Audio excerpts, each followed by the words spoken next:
दोस्तों एक्चुअल में financial freedom एक बहुत ही मिसअंडरस्टूड कॉन्सेप्ट है। लोग अक्सर ये सोचते हैं कि अगर उनके पास बहुत सारा कैश पड़ा है तो वो फाइनेंशियली फ्री हैं। लेकिन अकॉर्डिंग टू रॉबर्ट कियोसाकी, आप फाइनेंशियली फ्री जब होते हो जब आपके पास कैश प्रोड्यूसिंग एसेट्स होते हैं जो आपको एक रेगुलर और स्टेबल इनकम देते हैं।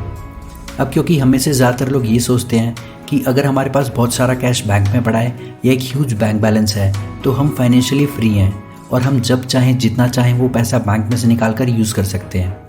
बेसिकली हम ये सोचते हैं कि जो भी पैसा बैंक में पड़ा है वो हमारा ही तो है। तो दोस्तों ये हमारी एक बहुत बड़ी गलतफहमी है। भले ही वो पैसा हमारे बैंक अकाउंट में होता है लेकिन असलियत में वो पैसा बैंक यूज़ करती है in the form of loans and credits. घुमा फिरा के हमारा पैसा हमारी ही जैसी आम जनता को लोन्स और क्रेडिट के रूप में दिया जाता है और हमारे उस पैसे से बैंक हाई इंटरेस्ट कमाते हैं, 12-15, कई केसेस में तो 25 से 45% तक। और रिटर्न में हमें क्या मिलता है? 6% का फिक्स इंटरेस्ट जो इन्फ्लेशन को भी बीट नहीं कर पाता। बेसिकली हमारे 100 रुपये एक साल बाद 106 रुपये ज़रूर बन जाते हैं, जिसे हमें लगता है कि हमारा पैसा बढ़ रहा है।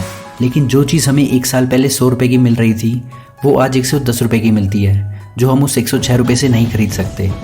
सो ये कहना गलत नहीं होगा बैंक हमारे और आपके पैसों को खा रहा है। बैंक में पड़ा हुआ आपका पैसा धीरे धीरे कम हो रहा है और आपको पता भी नहीं चल रहा कि आप कंगाल होते जा रहे हो।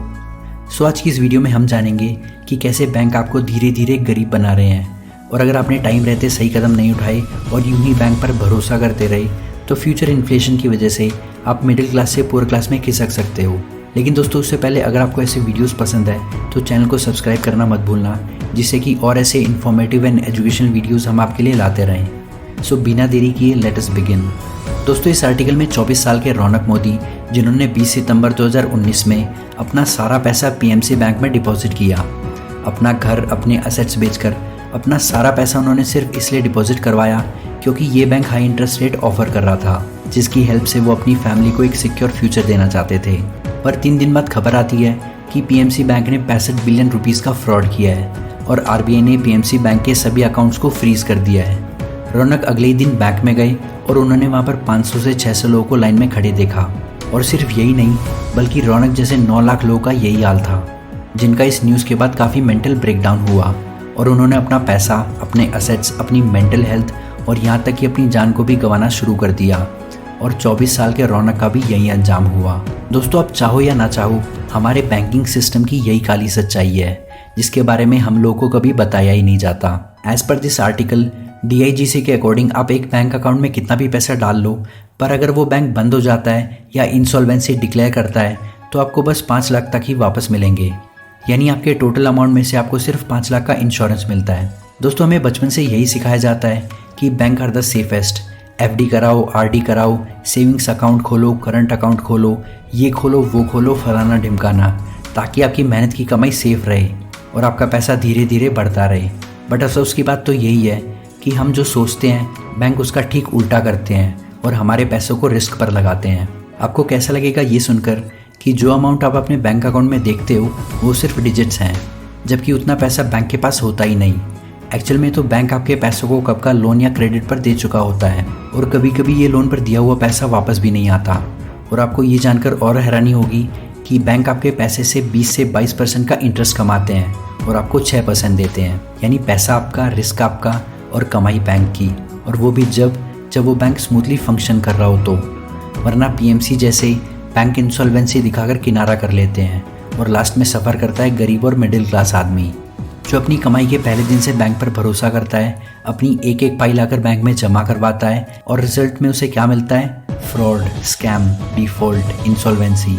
जब भी आपको बैंक में अकाउंट खुलवाने के लिए बैंक आपको फ़ोन करता है तो वो आपको ऐसे ट्रीट करता है कि जैसे आप उनके माई बाप हो। और जब भी आप अपने पैसों को निकलवाने के लिए बैंक जाते हो तो आपको घंटों भर लाइन में खड़ा रहना पड़ता है। आपको कहा जाता है कि लंच के बाद आओ या फिर कल आओ। तो दोस्तों अब क्वेश्चन ये आता है कि क्या इन सबसे बचने का कोई उपाय है? अगर एक मिडिल क्लास आदमी बैंक में पैसे नहीं डालेगा तो उस पैसे का क्या करेगा? क्या बैंक से बेटर ऑप्शंस हैं उसके पास पैसे रखने के लिए? बैंक के अलावा कौन से असेट्स हैं जो हमें अच्छे रिटर्न्स दे सकते हैं? देखो बॉस, आज की इस डिजिटल दुनिया में पुरानी घिसी पिटी ओल्ड टैक्टिक्स काम नहीं आती। इन्फ्लेशन को बीट करने के लिए आपको ज़रूरत है ऐसे असेट्स की जो लॉन्ग टर्म में आपका पैसा सेव भी रखे और ग्रो भी करे। हैविंग सेड दैट, मैं आपको आज ही सारा पैसा बैंक से निकालने को नहीं कह रहा हूँ, क्योंकि ये प्रैक्टिकल भी नहीं है। आपको सबसे पहले नॉलेज गेन करनी होगी, बुक्स पढ़कर, ऐसी वीडियोस देखकर, तो अगर आपको वीडियो पसंद आ रही है तो वीडियो को लाइक कर देना, जितना हो सके शेयर कर देना और चैनल को सब्सक्राइब कर लेना, जिससे हमें फ्यूचर वीडियोस के लिए थोड़ा मोटिवेशन मिल सके। Coming back to the topic, आपको ऐसे एसेट्स के बारे में ज़रूर पता होना चाहिए जहां आप धीरे धीरे और स्ट्रेटजिकली अपना पैसा इन्वेस्ट कर सको और बैंकिंग सिस्टम के ट्रैप से बाहर निकल सको। तो अब जानते हैं कुछ ऐसे इंपॉर्टेंट एसेट्स के बारे में जो आपको अच्छा रिटर्न कमा के दे सकते हैं। Asset number 1, real estate. अब बात है एसेट्स बेटर देन बैंक की, तो रियल इस्टेट एक बहुत ही बेहतर ऑप्शन हो सकता है। दोस्तों, आज से 50 से 100 साल पहले अगर किसी चीज़ की वैल्यू होती थी तो वो थी ज़मीन, यानी real estate. Real estate and properties में अगर आप इन्वेस्ट करते हो तो एक बात की तो गारंटी है कि आपका पैसा कभी भी लॉस में नहीं जाएगा। आप किसी भी अच्छी लोकेशन वाली ज़मीन पर एक कमर्शियल बिल्डिंग खड़ी करके उससे अच्छी मंथली रेंटल इनकम जनरेट कर सकते हो और प्रॉपर्टी का प्राइस बढ़ेगा वो अलग। लेकिन दोस्तों, आपको लॉन्ग टर्म में देखना है, शॉर्ट टर्म में नहीं, क्योंकि पिछले कुछ सालों में यही एक ऐसा इन्वेस्टमेंट है जिसने हमेशा पॉजिटिव रिटर्न ही दिया है।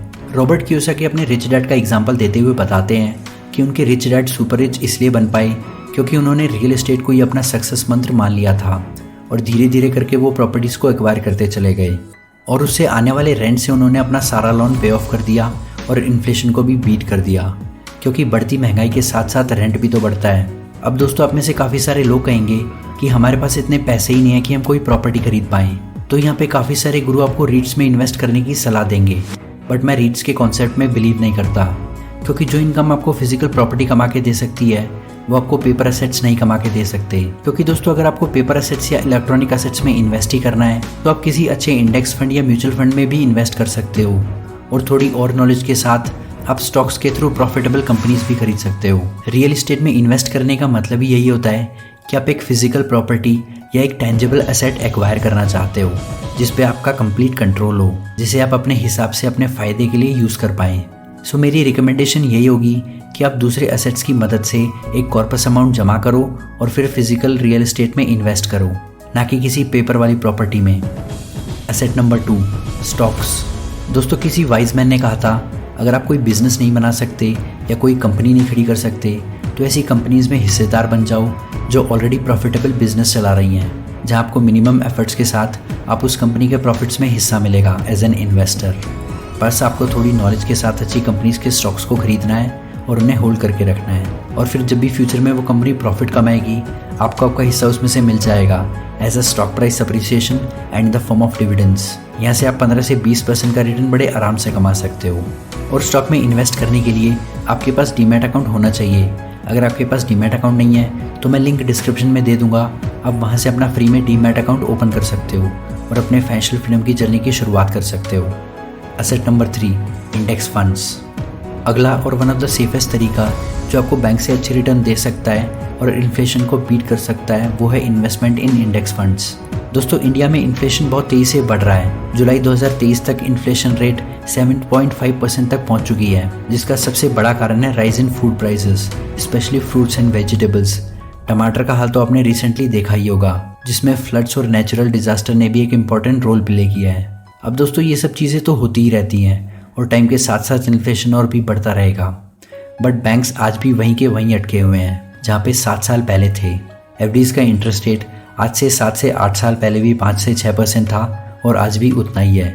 अब इसे हम एग्जांपल से समझते हैं। अगर आपने बैंक में 10,000 रुपये जमा किए और आपको 6% इंटरेस्ट मिल रहा है तो अगले साल आपके 10,000 की वैल्यू 10,600 हो जाएगी इंटरेस्ट के साथ। बस उस टाइम इन्फ्लेशन भी 8% हो चुका होगा, यानी जिस सामान की वैल्यू साल भर पहले 10,000 रुपये की हुआ करती थी उसकी वैल्यू आज 10,800 रुपये की है। मतलब आप अपने प्रिंसिपल प्लस इंटरेस्ट 10,600 रुपये से भी वो आइटम नहीं खरीद सकते। अब ऐसे में आपके लिए ज़रूरी हो जाता है कि आप ऐसे एसेट में इन्वेस्ट करो जो इन्फ्लेशन को बीट करने के साथ साथ आपका फ्यूचर को भी सिक्योर कर सके, और स्टॉक मार्केट आपके लिए एक अच्छा ऑप्शन हो सकता है। अब सोने पे सुहागा, अगर आपको मार्केट के टॉप के स्टॉक्स एक ही जगह पर मिल जाए तो इससे अच्छा क्या ही होगा। इंडेक्स फंड का मतलब इंडेक्सेस यानी सेंसेक्स और निफ्टी से ही है, जिसमें इंडिया की टॉप 30 और 50 कंपनीज लिस्टेड हैं। Over the past few years Nifty 50 index ने अपने इन्वेस्टर्स को 13% का रिटर्न भी दिया है। दोस्तों, इंडेक्स फंड सबसे लो कॉस्ट फंड होते हैं जिसमें मिनिमम फीस चार्ज की जाती है, कंसिस्टेंट होते हैं और सबसे बड़ी चीज़ आप इसमें 500 रुपये के मिनिमम अमाउंट से भी इन्वेस्टमेंट स्टार्ट कर सकते हो। Asset number 4, small businesses. दोस्तों, रॉबर्ट कियोसाकी ने अपनी book the cash flow quadrant में 4 टाइप के लोग के बारे में बताया है, जिसमें एक कैटेगरी है बिजनेस ओनर। दोस्तों आपने ये तो देखा ही होगा कि किसी भी कंट्री की सक्सेस का सबसे बड़ा रीज़न उसकी फाइनेंशियल पॉलिसीज़ और उसकी 1% पॉपुलेशन होती है, जो होते हैं बिजनेस ओनर्स। आपको क्या लगता है, क्यों यूएसए इकोनॉमिकली इतना रिच और स्ट्रॉन्ग है? जी हाँ, उसके small medium to large businesses की वजह से। आज आप जहाँ भी देखो, जिस भी सेक्टर में देखो, आपको यूएस की कंपनीज मिलेगी। अब कुछ लोग कहेंगे कि हम उतनी बड़ी कंपनीज नहीं बना सकते, उसके लिए बहुत टाइम और पैसा चाहिए। आज जो यूएस की बड़ी बड़ी कंपनीज हैं, वो कभी कभी छोटी कंपनीज हुआ करती थी। आप स्टार्ट तो करो, क्या पता अगली एप्पल या टेस्ला कंपनी आपकी ही हो। रॉबर्ट कियोसाकी खुद मानते थे कि बैंक्स में पैसा रखना पैसों की इंसल्ट करना है, क्योंकि जो पैसा है वो बना ही इसलिए है कि वो और पैसा बना सके। अपने रिच डैड का एग्जाम्पल देते हुए रॉबर्ट बताते हैं कि उनके rich dad real estate properties में बहुत इंटरेस्ट रखते थे और बचपन से रॉबर्ट को मोनोपोली गेम खेलने के लिए कहते थे, ताकि रॉबर्ट पैसिव इनकम का सही मतलब समझ पाए और एक बिजनेस से बेहतर पैसिव इनकम का बेस्ट सोर्स क्या ही हो सकता है। दोस्तों आज की डेट में दुनिया बहुत तेज़ी से बदल रही है। अब लोग जॉब्स और कंपनी के पीछे नहीं, बल्कि आइडियाज़ और स्किल्स के पीछे भाग रहे हैं, ताकि वो खुद से कुछ शुरू कर सकें। इस आर्टिकल के अकॉर्डिंग इंडिया में 15 मिलियन से भी ज़्यादा फ्रीलांसर्स हैं, जो हर महीने 32,000 रुपये से भी ज़्यादा केवल फ्रीलांसिंग से कमा रहे हैं। और आज बहुत से small business with less investment काफ़ी ट्रेंड में हैं। उसके कुछ एग्जांपल्स हैं drop shipping, online marketing, freelancing, small outlets etcetera etcetera. इस तरह के बिजनेस काफ़ी डिमांड में हैं और ईयर बाय ईयर इनमें ग्रोथ भी हो रही है। देखो दोस्त, बिजनेस करना किसी को नहीं आता और ना ही किसी के पास इतना पैसा है कि एकदम से कोई बड़ा बिजनेस स्टार्ट कर ले। तो बेहतर यही होगा कि आप किसी भी स्किल को एक्वायर करें, क्लाइंट बिल्ड करके अपना 100% दें और जब नेटवर्क बढ़ जाए तो आप हायरिंग शुरू कर सकते हैं और रिच डैड की पैसिव इनकम की एडवाइस को फॉलो कर सकते हैं। Asset number 5, precious metal. दोस्तों आज से 500 साल पहले सामान कैसे खरीदा जाता था? करेंसी किस मेटल की थी? राजा महाराजा के खजाने में क्या भरा होता था? आपने सही सोचा, गोल्ड। दोस्तों गोल्ड और सिल्वर जैसे प्रेशियस मेटल सबसे ज़्यादा इफेक्टिव और टाइम टेस्टेड असेट्स में से एक हैं। आपने देखा होगा कि आज की डेट में अमीर लोग अपने घर में कैश कम और गोल्ड ज़्यादा रखते हैं। गोल्ड को सेफ हेवन असेट्स भी कहा जाता है, क्योंकि ओवर द पीरियड गोल्ड का प्राइस इंक्रीज ही होता है। इस चार्ट के अकॉर्डिंग आप देख सकते हो over the 23 years 10 gram gold का प्राइस किस तरह से बढ़ा है। ईयर 2020 में इसका प्राइस 4,400 रुपये का हुआ करता था और आज की डेट में इसका प्राइस 61,000 रुपये से भी ज़्यादा का है। और इंडिया में तो गोल्ड कुछ ज़्यादा ही पसंद किया जाता है। लोग फेस्टिवल, रिचुअल्स, हर तरह के इवेंट्स में गोल्ड को यूज़ करते हैं। हमारे लिए गोल्ड एक होली एसेट माना जाता है, जिसकी वजह से इंडिया में डिमांड बहुत ही ज़्यादा रहती है एंड आई एम श्योर आगे भी रहेगी। इसीलिए आज का 61,000 दिखने वाला ये प्राइस फ्यूचर में 1 लाख भी जाएगा। और प्रेशियस मेटल में इन्वेस्टमेंट का सबसे बड़ा और पहला रीज़न यही है कि ये कोई पेपर करेंसी नहीं है जो किसी भी दिन डिमोनेटाइज हो जाए। ये एक ऐसी फिजिकल एसेट है जिनको गवर्नमेंट भी सबसे ज़्यादा वैल्यू देती है। रिजर्व बैंक तो इसे फॉरेन करेंसी के साथ साथ एज अ वैल्यूएबल रिजर्व रखते हैं। दोस्तों गोल्ड यूनिवर्सली हर जगह वैलिड है। आप खुद सोचो, आप इंडिया से यूएस या यूके गए हो तो वहाँ पे रुपया तो काम करेगा नहीं और आपको करेंसी एक्सचेंज करवानी पड़ेगी, जबकि गोल्ड हर जगह सेम वैलिडिटी रखता है। So do investment in precious metal like gold and silver, जो आपको कंपैरेटिवली बैंक से अच्छे रिटर्न्स दे ही देंगे, बट इसे ह्यूज अमाउंट में संभाल कर और सेफली रखना एक काफ़ी मुश्किल टास्क है। Asset number 6, digital content. दोस्तों आई एम श्योर आपने कई जानी मानी हस्तियों को ये कहते हुए सुना होगा कि आज का युग डिजिटलाइजेशन का है, इंटरनेट का है, डेटा साइंस और एआई का है, सोशल मीडिया कंटेंट का है। और अगर आज आप इनमें से किसी भी फील्ड में अच्छे हो तो मुबारक हो, आपको अमीर बनने से कोई नहीं रोक सकता। से फॉर एग्जांपल आप सोशल मीडिया कंटेंट में अच्छे हो जो दूसरों को वैल्यू प्रोवाइड करता है, तो आप इस डिजिटल वर्ल्ड में वन ऑफ द किंग हो। दोस्तों आपका सबसे बड़ा एसेट कोई साबित हो सकता है तो वो है आपका ब्रेन और उस ब्रेन से निकला हुआ कंटेंट। एआई के इस ज़माने में अगर आप सोचते हो कि आप 9 to 5 जॉब करके 50 साल तक पैसा अर्न करके बैंक में पैसा डालते रहोगे तो मुश्किल हो जाएगी। आज के इस टाइम में कंटेंट ही किंग है। अगर आप इंस्टाग्राम और यूट्यूब जैसे प्लेटफॉर्म यूज़ करके कंटेंट क्रिएट कर सकते हो तो आप ज़रूर अमीर बन सकते हो।